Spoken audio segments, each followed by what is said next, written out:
Okay, so I'm going to talk about a real neat one. Maybe the neatest show in this whole series. But also, maybe one of the weirdest ones. It's a great example to talk about deconstruction. It's a great example to talk about realism, and to talk about mecha. A supremely weird freaking show. Listen, returning viewers probably already got this, but for any new folks, when it comes to the big humanoid dude type anime, the robot ce n'est pas juste un robot. These shows are not about vaguely human-shaped giant forklifts. Even Western mecha isn't even that. When Ripley in the Power Loader, a literal forklift, is fighting the Queen Xenomorph, it's really about being a bad mama fight first and foremost. The robot, the kaiju, the kyojin are always something more. For Gundam, the mobile suit was a nuclear-powered fighting spacesuit.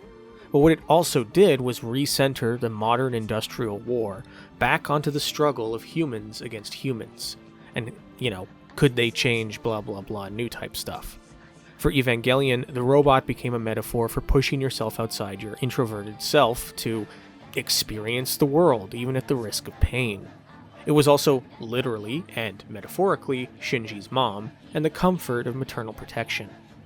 Can you believe in yourself and face others even through that pain? For Gurren Lagann, it was also about self-confidence and aspiration.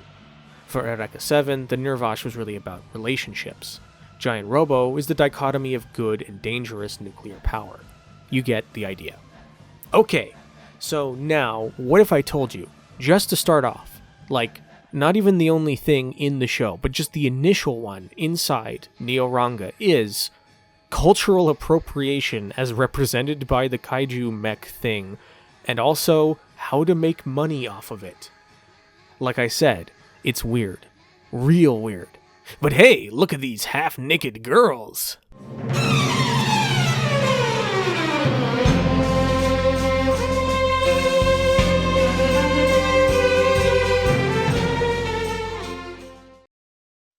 To understand where Ranga comes from, I first want to highlight who brought it there and how. The primary writing of the series was done by Sho Aikawa. Now, Aikawa also wrote for the previously mentioned in the series, Nadeshiko. In addition, he, after Ranga, would go on to write for the Full Metal Alchemist, the Bones, that is, adaptation of the anime, and its film. Guard, and in OVAs, he worked on everything from Zeromeyer to the Starship Troopers OVA. Aikawa, importantly, also wrote for several Kamen Rider series. He would also later do a bit on Razafon. So this is a guy who, much like Anno, worked all up and down the general nerd list in writing, and probably while doing so had a bunch of interesting or neat observations stored up. I mention all of this because it helps explain perhaps to you, dear viewer, where this extremely odd show and its angles come from. The second extremely odd thing, and keep in mind, I ain't even got to the show yet, is its extremely whack running time. This 48 episode show is in fact not. It's actually a 24 episode anime in terms of runtime, but split into two roughly 15-ish minute chunks. Now, to anyone familiar with anime, this is weird. It's very, very atypical. Thankfully, Zettai Japan, my good friend, looked into it, and he helpfully discovered why. It was broadcast on TV Wow Wow, a Japanese satellite broadcasting premium subscription network. Early on, it functioned as a sort of Japanese HBO analog, mostly showing dubbed US movies. Now, if you ever wondered, for instance, hey, Japanese people love Twin Peaks quite a bit, but where did they originally watch said episodes of Twin Peaks? The answer was Wow Wow. So, on that channel, from 1998 to 2001, Wow Wow had Anime Complex, a roughly hour-long programming block. Now, if you operate a satellite channel in the late 90s, every hour of time you broadcast from those satellites is paid for via a subscription. So every second counts. So what if you, say, wanted to attract anime viewers, but limited time frame, so you cram in 4 15-ish minute long shows into that hour of programming block to attract people to sign on in the most high density format. Thus, we get Ranga's bizarre setup. It was adapted to this. If Studio Wow Wow is the high-density apartment balcony flower pot thing, Ranga then is the odd-as-hell purple rose which manages to pop up in there somehow. Now let me for a moment grind an axe real quick. See, before making this, as I do before making many videos, I just did a quick search on YouTube for who may have talked about it. I was pointed to really the only major one I could find, which was Misato's Boy, a channel I didn't know before. And questionable name aside, it reminded me of why I started on YouTube in the first place. A stare at the camera, barely coherent series of complaints from someone who probably didn't pay much close attention, because a lot of the things they complain about are directly answered in the show. But this guy is also one of those low-quality YouTube, grind set type uploaders, where they need a, say it with me, weekly upload, under 10 minutes, every single week, of every single month. Now, do you mention him just because he makes low-quality stuff? Yes, but also, more importantly, he's a living example of probably why Neo Ranga remains a niche show. It's a very odd format that doesn't leave a lot of room for the more typical anime-watching folks to adapt to. So if you aren't ready to accept that bit of oddness, you could probably get bounced out of it. Now me though, I'm a freak. I pride myself on this kind of thing. Weird shows, weird movies, that kind of stuff. So being in this 15-minute chunk setup only made me more interested when I first watched years ago. With that being said, before I dive in, I do want to mention the third and very interesting weird thing about this show. Namely that for the job of primary mechanical designer, it would be a rare, solo female lead. Now, Brainpowered, mentioned previously, had Mutsumi Inamata do a lot of work, but it still had heavy lifting done by Mamoru Nagano. For Neo Ranga, Shiho Takeuchi, who usually has a credit as a key animator on everything from Ghost in the Shell to the Cowboy Bebop movie to, funnily enough, Escaflowne's film, is here credited as both the lead and sole main mechanical designer, making it an exceedingly rare project as far as anime go. Takeuchi would also later work on Razafan. So with all that being said, hopefully you've got kind of an image in your mind of, how weird this thing was and where, why, and how it was broadcast. I'm doing this to explain how strange this show is, so hopefully you know that now. So what then is the basic premise? There are 3 sisters that live in a house, which also sort of doubles as an unimportant Shinto shrine. Yuhi, the youngest, who is a brat who mostly acts impulsively. Minami, the eldest, who is essentially entirely money-minded and works initially at a talent agency as well as holding down other jobs. And Ushio, the middle, voiced by Evangelion's Asuka, Yuko Miyamura. She is the most do-the-right-thing, justice-minded. Their brother left, married into a royal family on a Polynesian island, and then vanished and is presumed dead. His wife, the queen, also died later. Thus, through royal line of descent, the 3 Shimabara sisters end up as the de facto inheritors of the throne. And also, the royal line is protected by an 18-meter-tall, gigantic kaiju god kami statue thing called Ranga. Ranga then decides to be close to the king, or queens plural, and literally marches into Tokyo. Yes, that's correct. There is not only no scientist dad, no mad monster born from radiation, no nuclear stuff, no space aliens, none of it. Ranga is a colossi, or really, Ranga is a daimajin, a pre-industrial giant mecha. So right off the bat, this is what grabbed my attention on first watch years ago. It's not a Godzilla story, it's not a Gundam story. Ranga is squarely in a supremely weird spot, both in the series and in mecha as a whole. Oh, also, that's where the crucifixion imagery comes from, by the way. It's Daimajin. Those are pretty cool movies. Now you think, hey, the sisters get to control or command Ranga. Well, hey, that's kind of like Tetsujin, I guess, or Giant Robo. So now, maybe every episode, 2 15-minute A and B part episodes, Ranga fights another kaiju, right? Or, like the military or something like that. Well, no, for the most part. For the entire first half of the series, there is a grand total of 2 other kaiju who show up, both of which only appear after multi-episode story arcs conclude. So, okay, so then what happens then? Is it just the military? What is in this weird show? Well, that's right, baby. It's time to talk about realism. Because in some ways, Neo Ranga is the most realistic mecha show ever. In the past, I have talked about how building a sense of relative realism is actually made of several parts. There is how a fictional machine works, its engineering, there's how you treat it, as with Gundam's mechanical option. Dygard grounded it with bureaucracy, logistics, Patlabber's consequences on society, so on and so on. So, imagine a giant robot/colossus shows up tomorrow in your neighborhood. Let's say you, lucky dog, even get to pilot and or command it, right? What would happen? No, seriously, what would happen? That's exactly what the first half of the show deals with. Okay, so maybe the military try to capture or destroy it first, but then they kind of fail. Okay, so your neighbors hate you, there's this big thing and he's tearing up the roads, and they want you to get rid of it. Only then, the big guy starts attracting tourists. Business starts to pick up, and suddenly locals warm up to it.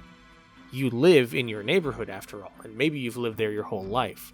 So you, the pilot, are not some foreign enemy, but familiar faces. The part, and I am dead serious, this happens, where despite the 50-minute runtime, despite the janky, not always super tight animation, despite the sloppy occasional fan service episode, this happened and immediately made me laugh and fall in love and go, I'm gonna remember this one, is really when the Yakuza, yes, the normal-ass Yakuza, show up and immediately try to extort the sisters and now booming local businesses. I had never seen a mecha show where this had happened. I was so used to the military or superheroic format and setup. But to quickly, and without too heavy spoilers, illustrate it, who do you think the average episode-to-episode antagonists are in this show? If it's not other giant colossi and even the military after a certain point, what happens? Well, here's a list of some of those who show up and act as antagonists in Neo Ranga. The aforementioned Yakuza, corrupt local politicians, corrupt national politicians, neo-militant youth groups, scamming quack doctors, scummy TV producers, the military, again, angry affluent homeowners, the President of the United States, armed mercenaries, greed-motivated bankers dealing with Japan's lost decade, corrupt big city developers, Japanese comedy duos, angry, less affluent locals, including boomer old men, an ancient secret society of Japanese giant kami worshippers, mecha otaku, and many more. That's not an exhaustive list. Neo Ranga is fascinating because despite the name and the big dude, it's really a show about Ranga acting as a pressure point to trigger stuff to bubble up. Japanese-US military tensions on the big side to growing distant from one's close friends on the personal side. Giving up your dreams to get a steady income to, huge logistical questions about how to even deal with this thing. I was honestly surprised as I watched through just how far a show with an insanely low amount of big robot smash there was. I was engrossed in the way it tackled pretty real social and political woes of Japan in the late 90s. That's the kind of realism Ranga is amazing at. Unhappy older generations, youth with no sense of direction, a weirdly and surprisingly real show. Now, it ain't perfect. As you can probably tell from the advertising, they really like putting the sisters in scantily clad outfits. There are more than a few outright fan service-oriented episodes. However, I think I want to give Neo Ranga as a whole a much bigger pass than other stuff. I'd say even more than Evangelion for sure. To get why, I want to bring up something I glossed over. What about the other half of the series? What happens then? Well, without once more going into too heavy spoilers, more big guys do show up. But how they do so, and why, and I give the fan service bit in particular such a pass, it's all wrapped up in that old demon, deconstruction. That's right. If all of this sounds very familiar, it should. This is all in that ballpark, literally. Pretty much every single kaiju that shows up is some kind of metaphor or deconstruction of something bigger going on with Japanese society.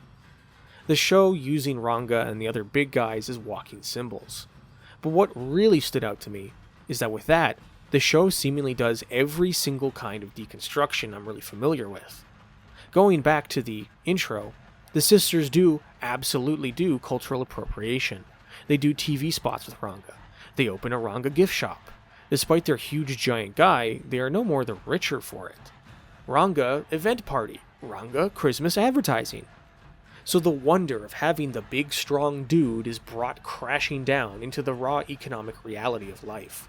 Maybe we can get him to deliver stuff. Maybe we can just have him show up and be paid for that. All of this should sound very familiar as the very definition of demythologization, grounding the fantastical in the mundane and real. Now later on, they do have Ranga go to their family's hometown. In that arc, they deal with the nostalgia of wanting giant guys to be cool, while at the same time now having grown distant from their rural relatives. The entire arc also comments on the demolition of the older Shinto shrine to make a new Ranga shrine. It works as both a metaphor for new culture pushing out old traditions, as well as for new mecha works of new big cool guys literally replacing old ones. The mecha nerds that show up there and, then try to do stuff, try to command Ranga with the stereotypical wristwatch and cool poses. I'd say all of that really counts towards nostalgia. But at the same time, Ranga does literally reaffirm the myth in the show of big, cool, strong guys existing. The secret society of Kyoshin revealing their existence to the public.